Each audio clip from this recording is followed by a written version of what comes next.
Hi everyone. China మళ్ళీ ఒక major move తీసుకుంది. This time it's about fertiliser export suspension.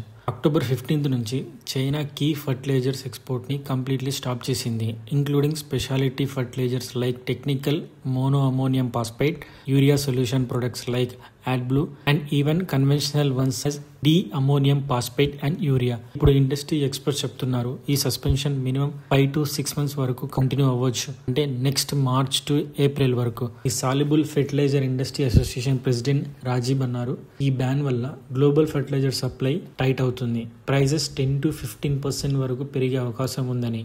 ఈ మూవ్ వల్ల ఇండియాకి కూడా కొంత ఇంపాక్ట్ ఉండొచ్చు, ఎందుకంటే చైనా నుండి ఇండియాకి ఇంపోర్ట్ అయ్యే స్పెషాలిటీ ఫర్టిలైజర్స్లో ఆల్మోస్ట్ 95% చైనా షేర్ ఉంటుంది. ఎవ్రీ ఇయర్ ఇండియా రఫ్లీ 2.5 lakh tons ఇంపోర్ట్ చేస్తుంది అండ్ 6 to 65% డిమాండ్ రబీ సీజన్లో ఉంటుంది. కానీ ఇప్పటికీ ఇమీడియట్గా షార్టేజ్ లేదు అని అఫీషియల్స్ కన్ఫర్మ్ చేశారు. రబీ సీజన్ అక్టోబర్ టు మార్చ్కి ట్రేడర్స్ ఆల్రెడీ గ్లోబల్ ఛానల్స్ ద్వారా సప్లైస్ సెక్యూర్ చేశారు.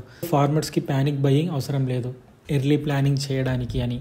సో స్పెషాలిటీ ఫర్టిలైజర్స్ అంటే ఏంటంటే సాయిల్ హెల్త్ ఇంప్రూవ్ చేయడానికి, క్రాప్స్కి న్యూట్రియన్స్ అబ్జర్వ్ చేయడానికి హెల్ప్ చేసే fertilisers, especially fruits and vegetables లాంటివి. ఇండియా ఇప్పుడు ఆల్టర్నేటివ్ సోర్సెస్ ఎక్స్ప్లోర్ చేస్తుంది, like South Africa, Chile, Croatia continue availability maintain చేయడానికి. ఎక్స్పర్ట్స్ చెప్తున్నారు if this ban continues beyond March 2026 అప్పుడు ఇండియాకి మేజర్ ఛాలెంజ్ వస్తుందని. గుర్తుంది కదా, ఎర్లియర్ చైనా సిమిలర్ బ్యాన్ పెట్టింది 2023లో. ఆ టైంలో ఇండియా ఫేస్ చేసిన డిఏపి షార్టేజ్ని లేటర్ ఆగస్టు 2025లో మీటింగ్స్ తర్వాత లిఫ్ట్ చేశారు. ఈ మీటింగ్లో India external affairs minister S Jaishankar and China foreign minister Wang participate చేశారు. అప్పుడు బ్యాన్ లిఫ్ట్ అవ్వడంతో ప్రైజెస్ స్టెబిలిటీ అయ్యి, కానీ చైనా ఆల్రెడీ హింట్ ఇచ్చింది అక్టోబర్లో బ్యాన్ మళ్ళీ రీఇంపోజ్ చేయొచ్చు అని. అండ్ ఎగ్జాక్ట్లీ అదే జరిగింది. అగ్రికల్చరల్ మానిటర్ ఇన్ఫర్మేషన్ సిస్టమ్ ప్రకారం సెప్టెంబర్లో ఇండియా డొమెస్టిక్ మార్కెట్లో ట్రేడర్స్ డిఏపి బయింగ్ స్లో చేశారు, ఎందుకంటే ప్రైజెస్ ఆల్రెడీ హైగా ఉన్నాయి.